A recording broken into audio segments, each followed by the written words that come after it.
If you're still thinking that positive thinking will make the difference in your sales, you're making a big mistake. Most people think the idea of mind over matter, kind of like faking it till you make it, is a strategy. And that's what they're going to follow, right? We're going to overcome, we're going to visualize our dream. And then, that's the way that I'm going to create what I want. That's how I'm going to, break through all the resistance from my prospects, overcome the objections. No way. Energy doesn't work that way. The way energy works is it's really not mind over matter, it's mind into matter. Now, I know that sounds like semantics, but think of it this way. Just play with me. Look at everything around you. The table right here, glass table, made of a gold ring, with a gold ring hitting it, a book on the table. I'm looking into a camera. You're holding a phone or a computer. Everything that we look at, everything we see, started as an idea in the mind of someone.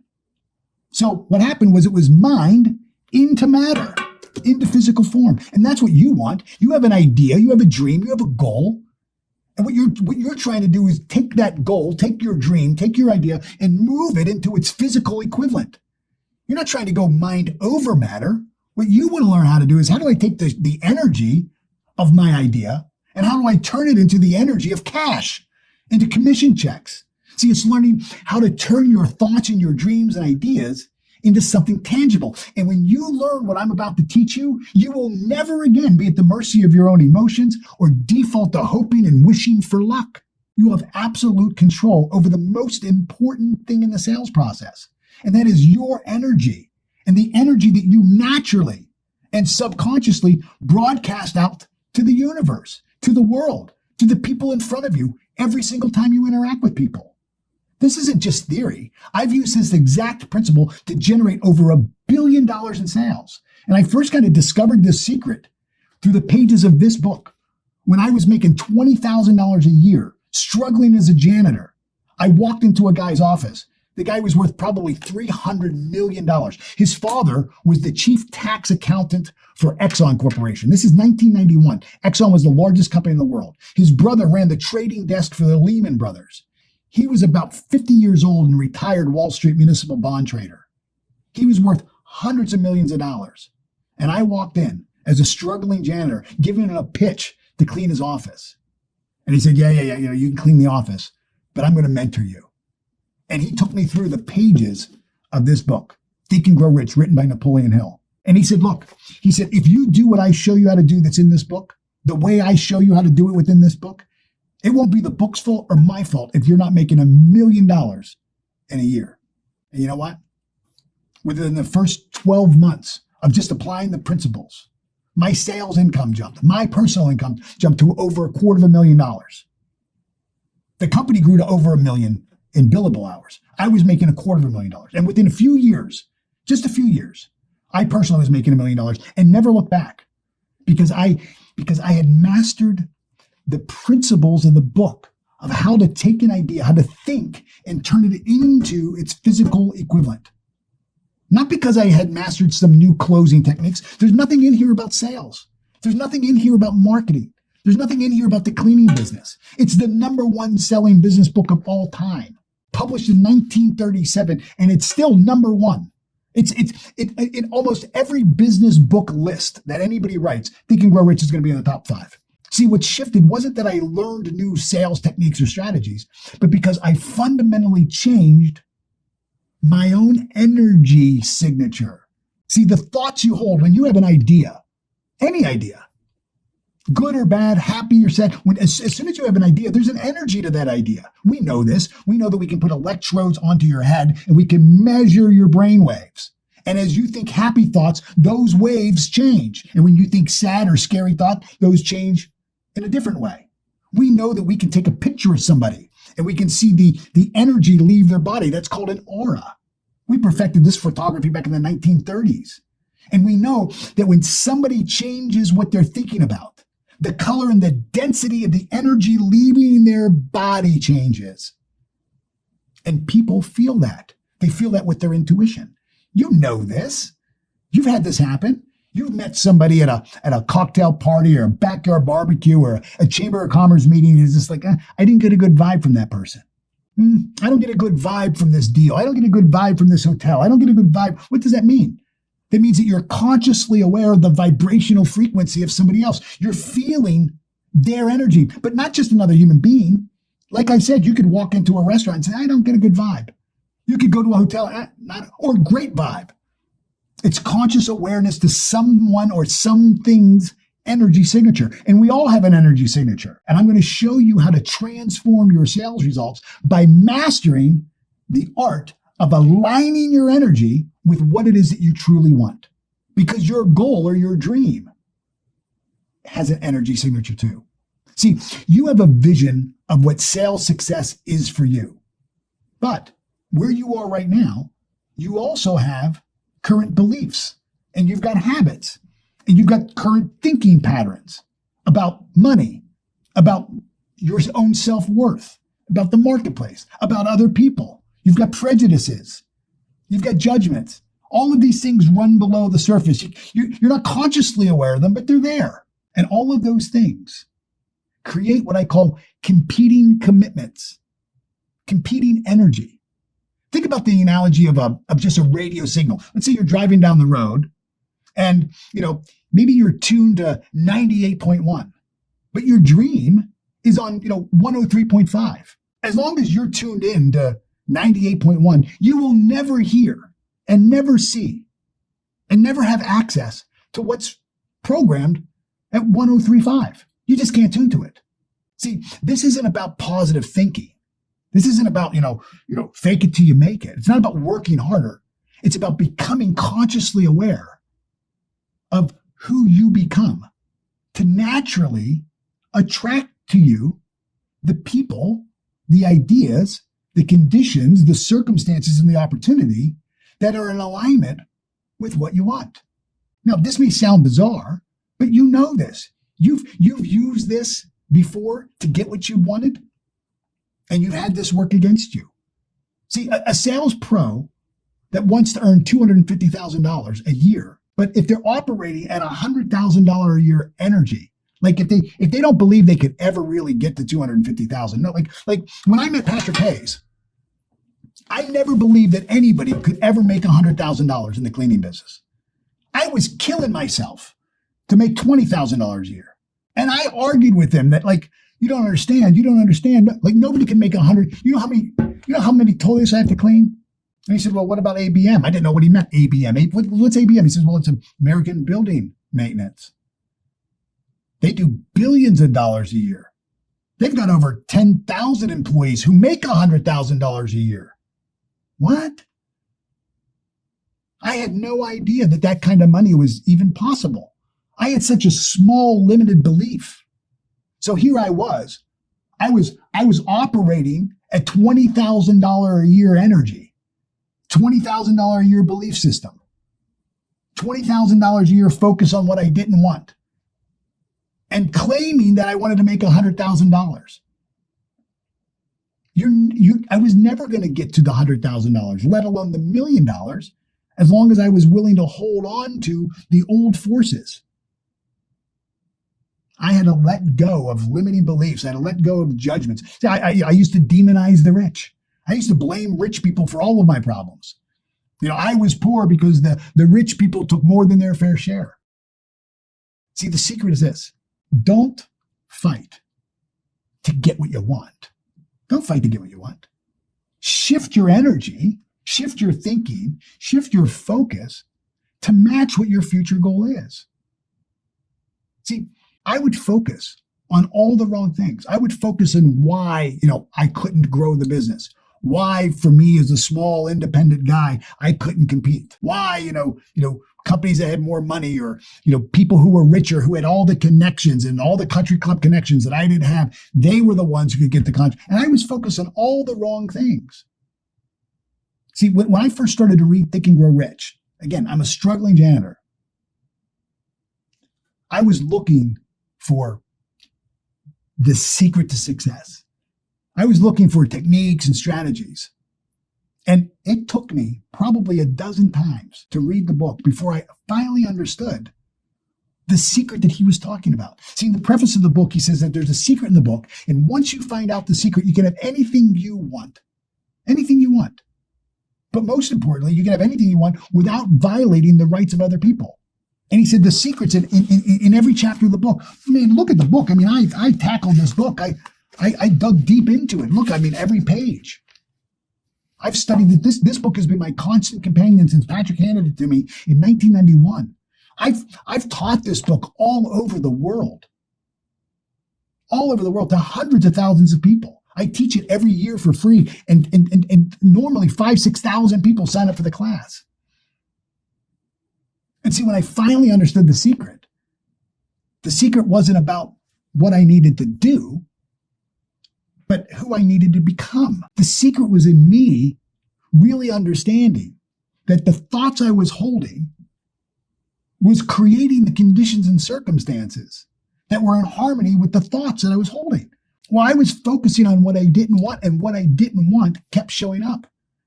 This is why you can take two salespeople and you can give them the exact same script and the exact same training, and they'll have completely different results. Now, before I go any deeper into this kind of energy alignment and how it works, I want to give you a gift. I want to make sure that you can identify exactly where your energy signature might be holding you off, might be misaligned right now. See, most people hear about departure points energy. This is where you are when you're starting on your goal. And your achievement energy. This is like your arrival point. But they misunderstand. They miss something really critical. They've never really assessed where they currently are versus where they want to be. They're focusing, okay, this is the goal. Well, that's great. You can have a goal. But if you don't know where you are, what good is having that point? It's like if you were to go to a mall, and let's say you wanted to go to Nordstrom's, and so you walk into the mall entrance. There's 100 mall entrances. There's 100 doors to the mall. And you walk in, and there's this big kiosk. And so alphabetical order, it says, oh, Nordstrom's in building G or section G. And you look at the map and say, okay, section G is right there on the map. Well, that doesn't help me. That doesn't help me at all. Because I don't know where I am in relationship to G. I don't know if I'm here. I don't know if I'm here. I don't know if I'm here. I don't know if I'm right next. I don't know if I'm in G. See, without this level of clarity, without the level of clarity of you knowing what's holding you back, without the level of clarity of you knowing what your signature is, what energy you're broadcasting out to the world, you'll just keep broadcasting the wrong frequency and wondering why your sales results, aren't changing. See, when you know exactly where you are, then you'll know exactly where you need to adjust to get to where you're going. So let's dive into how our subconscious mind broadcasts your energy signature 24 hours a day, 7 days a week. So your subconscious mind is your feeling mind. It's your emotional mind. Unlike your conscious mind is your thinking mind. That's what you're using right now. You're thinking. This is where your awareness lies. You're kind of judging. Should I listen to this guy? Should I not listen to this guy? Why does he want me to download the guide? Is he just trying to get all of these? Is he just trying to get my email? All of these thoughts are going on in your conscious mind. But in your subconscious mind, this is your emotional mind. Those thoughts then transfer into feelings. It's where your self-esteem is and your self-belief. The early Greeks referred to this as your heart of hearts. As a man thinketh in his heart, so is he. They weren't talking about, the physical pump of your heart. They were talking about your mind, your subconscious mind. As a person believes in their inner sanctum sanctorum, in their heart of hearts. As a person believes in their self-belief, their true identity, so are they. So this energy signature, this dominating energy that you're in, this belief system about you, what you believe you're worth, what you believe you can have, who you believe you can be, all of that has a precise frequency. And what you do is when you walk into a room, people feel that energy. Prospects will decide, just like this, whether they trust you or don't trust you in those first 4 seconds, even before you've opened your mouth. See, I want you to think of it. It's kind of like an acorn. When we take an acorn and we put it into the ground, that acorn doesn't worry about where the water is going to come from. The acorn doesn't worry about where it's going to get nitrogen or phosphate in order to grow to become an oak tree. Inside the seed, the acorn seed, is a pattern plan and potential for an oak tree. That's what's inside the acorn. People say the oak sleeps in the acorn. There's no oak tree in the acorn, but there is a frequency, there is a programming for an oak tree. And when that acorn is placed underneath the dirt, all it does is it vibrates. Oak tree, oak tree, oak tree. It doesn't run around underneath the dirt trying to find nutrients. It just broadcasts its energy. Oak tree, oak tree. It vibrates its programming. And then everything that's in harmony with the broadcast of oak tree, whether it's sunlight or rainwater or phosphate or nitrogen, all move towards it. And as a master salesperson, you vibrate out either success, either positivity, certainty, I'm easy to do business with, I want to help and serve. You either that's your dominant energy, or it was like my dominant energy. Who's the matter with me today? The deck is is stacked against me. I'm just playing the cards I'm dealt. Rich people are evil, right? I'm poor because other people took advantage of me. The market sucks. The leads suck. That was my dominant energy. And people felt that. Nobody wanted to be around that. See, the secret must become more than just a burning desire. See, I think everybody wants and wishes to have more money, to have more success. That's great. You can want and wish, but that's not enough. Everybody wants and wishes. And then we get to this level of burning desire. And this is where maybe we start to make some commitments. Maybe we'll invest a little bit of time like you're doing now. Maybe we'll invest a little bit of money and we'll buy a course and we'll actually, do some things. That's a next level for sure. That's a next level of desire. But the secret that he talks about in this book is that it's more than just a burning desire. It requires a complete alignment with your entire being.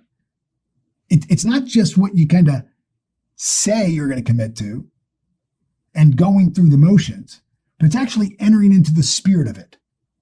See, when I first started to work with Patrick in this book, I was doing what he told me to do, but I was doing it to prove him wrong. See, I truly didn't believe that this was going to work. And I wasn't so sure of, I was always second guessing, what's the hidden agenda here? What does he really want? I was always kind of waiting for the next shoe to drop, right? And in those early days, I didn't trust him. And so, although I would be doing the activities, my energy wasn't aligned with the principles of this book, with faith, with persistence, with desire, with imagination. I was doing it to prove them wrong. I was so attached to being right. I was willing to surrender what I wanted just so I could be right. See, we got to make sure that our belief system is in alignment with everything that we want. Our belief system, our habit, with whatever that goal is, our internal thinking, our attitude, our thoughts, feelings, and actions. Again, I was making $20,000 a year as a janitor. And I had this competing commitment. See, I wanted to be rich, but deep down, I believed that rich people were bad. I believed that the only way rich people got rich was because they took advantage of poor people like my family. That the only way somebody could get ahead was taking more than their fair share. I believed that opportunity was monopolized and that my family just didn't get it. I believed that that there were people who were in charge of the economy and they would pick winners and losers. And my family was just on the losing side. That's what I believed. There was no way you could have convinced me any other way. I believed that rich people were greedy. They didn't pay their fair share in taxes. And see, at the same time, I wanted to be rich.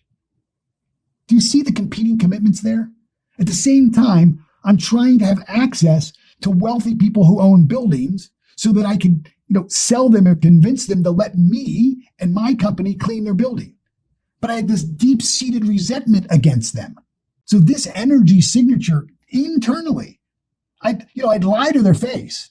But you know the saying, people can spot a phony a mile away. And they don't know what it is. I just don't get a good vibe from him. There's something off. I don't know. They can read me like a book.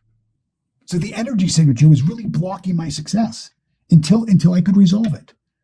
And most salespeople fail because what they're trying to do is they're trying to force success through willpower or determination.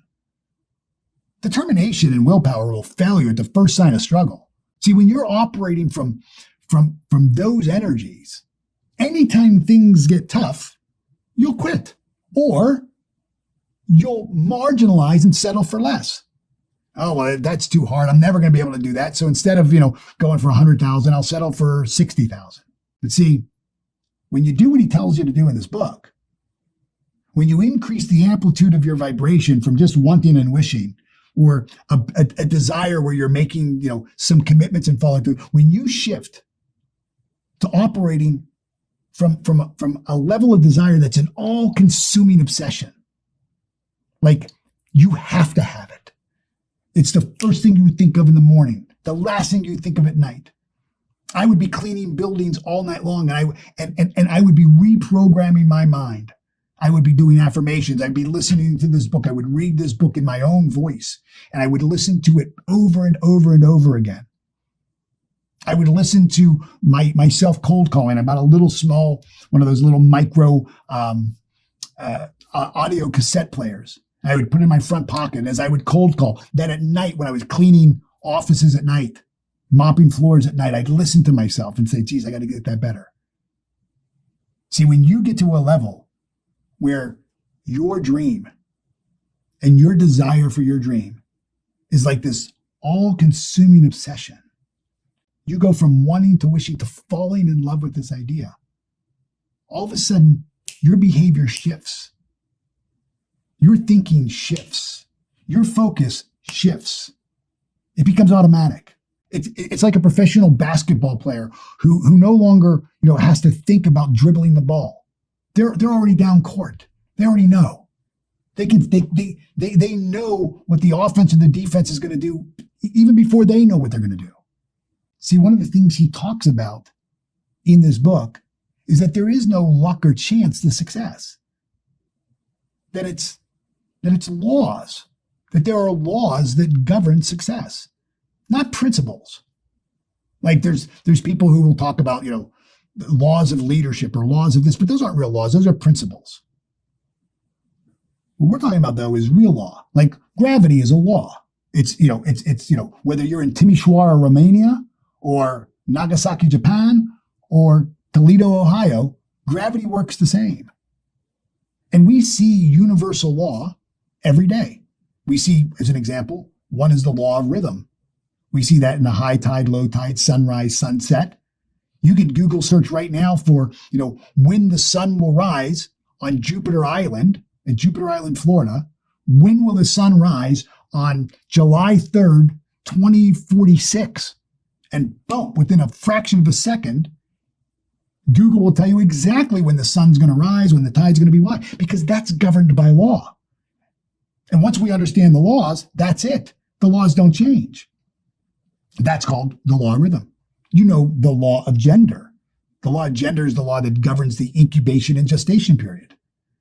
So we know when we plant a physical seed, we know exactly how long from the moment we plant the seed to it begins to grow and bear fruit. So when the farmer plants the field and sits on the porch drinking a pitcher of lemonade the next day, watching water cannons seemingly water dirt, somebody driving by sees these water cannons watering a field of dirt saying, geez, what a waste of water. Nothing's growing there. The farmer sits back with understanding and understands what? Something's growing. Just because we can't see it with our physical senses of sight, we know the law of gender. We know that there's an incubation and gestation period for corn and soybeans and wheat. And we know that that's going to take 120 days before it matures. And so we don't fuss or fume or worry because we understand the law. Well, the primary law that we're talking about here as it relates to us controlling our energy signature when we're in sales is called the law of vibration. And it tells us that everything in the universe is vibrating. and it's vibrating at a different frequency. This table, the building you're in right now, the car you're in, the building you're in, the home I'm in right now is falling apart. It's falling apart. Now you look at it with your physical senses of sight and you say, what do you mean the house isn't falling apart? Oh yeah, the house is falling apart. It's moving. But it's moving at such a low rate of vibration, we can't see it. But we know if I don't maintain this house, if we don't paint this house every 5 or 6 years, if we don't caulk the windows, if we aren't careful to fill in the holes where the squirrels try to come in, if we don't maintain the mortar and the structure of this house, it will soon be like the Acropolis. It will fall apart. The law is very clear. It's either create or disintegrate. You either move forward or backward. There's no such thing as standing still. There's no such thing as inertia. Everything's in a constant state of change. And that frequency that you're vibrating at, your thought is energy. We know you put electrodes on your brain, and as you change the image that you hold, the idea that you hold in your mind, those waves change. We can take a picture of you and we can capture the aura of your body, and we can see the color and the density of the energy leaving your body. And as you think happy thoughts, the color and the density of that energy changes. And when you think negative thoughts, the color of the density changes in a different way. Why this is important is because that vibration sets up what we call the secondary law, which is attraction. So as you think, you attract. You attract people and conditions and circumstances and opportunities that are in harmony with your dominating vibration. See, in my commercial cleaning business, the richer I got, the richer everyone around me got. My employees earned more money. My suppliers earned more money. And this showed me that wealth creation isn't about taking, it's about expanding. If you really think about what money is just an idea. It's a universally agreed idea. If we had $100 bills, we would all agree the value of that $100. It's accepted everywhere in the world, and its value is accepted and traded. Every second of every day, money is exchanged for value. But that value, that energy that we call money, will only be present in a field of trust and honesty and integrity. If you think about it, the second something dishonest happens, the first time there's, distrust, the first thing to leave the deal is the money. I mean, we've seen this in countries like Venezuela. The first time there was signs that the government was dishonest, what did all the foreign investors do? Whoop, took their money out. Money is only going to be present in big quantities when there's integrity and honesty. Now, look, I know there's some people, there's Bernie Madoffs in the world that seemingly like, well, geez, they made a lot of money. Did they really? His son hung himself. His other son died of cancer. And he died of cancer in jail. You think the money was worth it? Ask Bernie. I don't think it was worth it. See, we want to understand that what we're talking about here isn't mind over matter. It's mind into matter. And when you're truly aligned in your thoughts, in your emotions, and your behavior, there's a word for that. It's called praxis. Praxis is the integration of belief and behavior. It's when you say what you say and you do what you say. It's when you say, I believe this, and it shows up in your life. I mean, you'll hear all types of people say, oh, I believe this and I believe that, but then you look at their results, and the results would indicate they never even heard what they're talking about.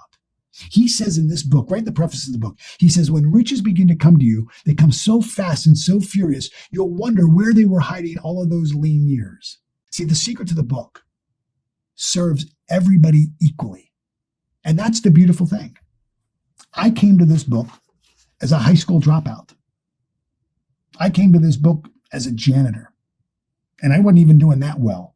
Like, I was struggling. But he says here is that the secret of the book serves everybody who are ready to receive it. But see, I thought the readiness was about me wanting success, or, how frustrated I could be. Like, the more frustrated I was, the more angry I was, the more I wanted it. Like, that was the sign of me wanting and a level of, worthiness for me to have what I wanted. I'll share a story with you. When I announced to my team, we were going to take a business I was building at the time. This is probably 2014 or 15. We were doing about $10 million a year. I had sold the cleaning company. I got into the speaking and training business. And we were doing about 20 million. And it was February. And I had all the end of the year numbers now. And, I had the end of the year numbers and the first, January's numbers. And I'm looking at them. And I said to the team, we're going to go for 20 million. As soon as I said 20 million, you could just hear everybody's their minds just shut. We'll never be able to do that. See, they were stuck at $10 million thinking. They were thinking, geez, we did all we knew to do to make 10 million. And we fought to midnight on the 31st of December to cross the line into 10. Now you're talking about doubling it. And we already lost January. We're 2 weeks into February. We don't even have the whole year. They thought of all the reasons why it wouldn't work. So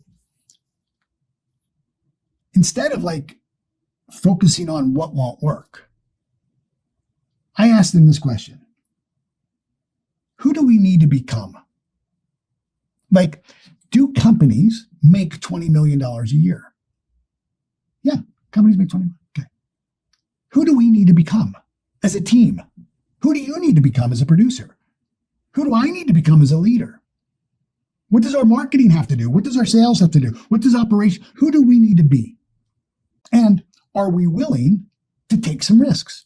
Are we willing to do something? Are we willing to take the old plan that created $10 million and say, that's great. We appreciate it. It was a great plan, but it's not the plan that's going to get us to 20. And are we willing to take the risks? See, the creative process requires failure. It's not just part of the process. It's the most necessary part of the process.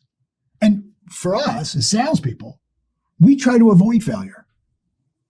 We don't want to try a new technique. We don't want to shift a strategy.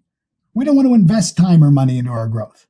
And so what we do is instead of moving forward with intention, we end up staying in our comfort zone. And we think that we're staying here, but we know now the law of vibration tells us, you're not staying where you are.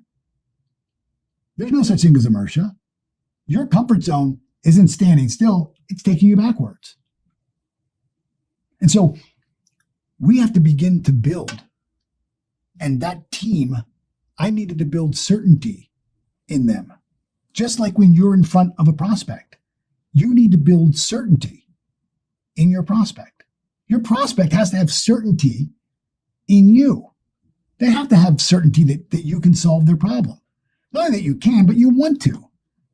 They have to have certainty in the solution, in your process, in the product, in the program, whatever it is. They have to have certainty in that. They have to have certainty that the company's going to stand behind you. That, if things go wrong, the company's going to back it up. That prospect has to have certainty. My team had to have certainty. Well, where was my team? And where is your prospect going to get certainty? Well, they can only get certainty in you. My team can only get certainty in me. See, they had to believe that I believed we could get to 20 million. And one of them said, well, we don't even have the whole year. And I said, yeah, well, then maybe it won't take us as long. Maybe it's not going to take us 12 months. Maybe we'll do it in 11 months. Look, all we're asking for is, what if everybody you sold last year, let me just ask you this. Did you ask everybody you sold last year if they knew one other person who would want to join the program with them? Do you realize out of 50 salespeople, not one of my salespeople raised their hand and said yes? In other words, nobody on my sales team asked every single person they closed if that person would want to bring somebody into the program with them. Their spouse, their partner. They weren't even asking for the referrals from everybody. Did they ever call every single person back 90 days after they enrolled in the program and give that person an opportunity to say, wow, you were right. This program is amazing. And did you ask any of them for referral? They didn't do any of that. So my goodness, I mean, we could probably pick up 5 of the 10 million we're looking for. We're looking to grow by another 10 million. We did 10 million. We know we can do 10. We can probably pick up half of that next gain just by asking happy customers if they're happy and if they would send us somebody. See, I had to be bulletproof in every single objection that they showed at me and they threw at me. I had to build certainty. And you have to do the same. And you have to build that within your prospect. See, the difference between my $25,000 deals and my $1 million deals wasn't my pitch. It was my belief. See, at the higher level, I was completely certain of my value. So my prospects felt that level of certainty. I was able to close higher coaching, higher training deals, higher partnership values. See, most sales training focuses on what to say and what to do. But that's like teaching someone the words to the song without teaching them the melody. The melody is the energy. It's the energy that the words have to match. I had a salesperson who was stuck at $100,000 a year. And despite knowing, all the techniques, when we worked on shifting his energy, like just shifting his belief, like if you were to double your sales, let's look at your calendar from last year. If you were to double your sales, what would your calendar look like? Go ahead and just start making the changes. That was his first assignment. I said, just take the last 90 days of last year and go through with this red pen. And if you were really committed and you were doubling your income, what would you have done differently? He came back and said, I'm watching way too much TV. I'm watching way too much TV. And what we did is we started to work on shifting his energy signature, on being intentional with his time, on valuing his time. Within 90 days, he changed the track of his sales to double his sales. Same market, same product, same pitch for the most part, just completely different frequency. See, the secret isn't about learning new techniques. It's about becoming the person who naturally attracts the success, who sees the opportunities. See, when you shift from seeing sales as something you do to seeing it as who you are, that you boldly claim, I'm in sales. I help people solve their problems. When you change, Wayne Dyer wrote a book. He wrote many. He's one of the best thinkers in the world. Probably the #1 PBS special of all time, His Power of Intention. And he was talking about this idea of perception.